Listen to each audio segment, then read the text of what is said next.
When buying a house in Australia, you must check this during the open inspection.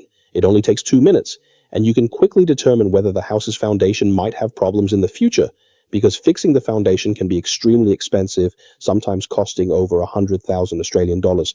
So the first thing is, when you're inspecting the house, look at its exterior walls. Are there holes like this? What do these holes mean? It means that underneath the house, there must be stumping. Now, houses with stumping fall into two categories. One is where the house only has a small amount of stumping, and in this case, you can't really get underneath the house to repair it. But that's not a big issue. The foundation is unlikely to have problems. It's just that if you ever need to replace it in the future, it will be more troublesome. Then there's another type of house where if you walk around it, you'll notice, for example, that there's a stumping access opening somewhere. What is this hole for? It's a reserved access point from when the house was built, so that in the future, if you move in and need to repair plumbing or electrical systems, or if you need to install a raceway, it makes maintenance easier.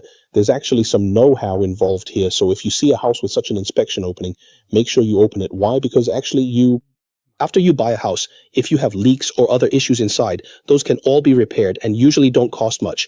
But the one thing in a house that can't be fixed is its structure, its foundation. So you absolutely must open that access and take a sniff. Now, what's the first thing you should do after opening it?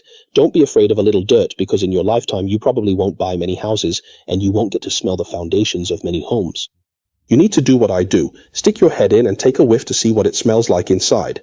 As you can see here, if you notice yellowish patches on the ground, that means the foundation is damp. But for a damp foundation, you need to pay attention to the material of the stumps inside. If you see that the stumps are not made of concrete but are wooden, then you shouldn't buy this house. Why? Because within 5 to 10 years, the wood here will start to rot at an accelerated rate. And the rate at which the entire foundation sinks will also increase.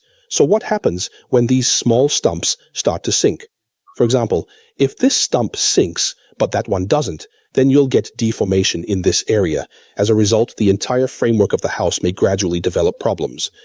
Another point is about the wood, since this is actually our client's house, so I thought it would make a good case study. Even though the foundation is a bit damp, the stumps are made of concrete. In total, there are only two types of materials, concrete and wood. Because the house has a concrete foundation, we still dared to buy it. If the inside is damp, there's actually another issue, which is termites. But with concrete, termites can't climb up, and you have to look carefully. The second point is that whether it's wood or concrete, at the top of this thing, do you see there's a cap? This is also for termite prevention. If you really like a house and it still has wooden stumps, you must at least make sure that there are caps on top. These caps can ensure that even if there really is a termite outbreak, the termites won't be able to climb into your house. I'm not saying you can't buy houses with wooden stumps. If they're wooden, you just have to do what I do. Go inside and take a sniff.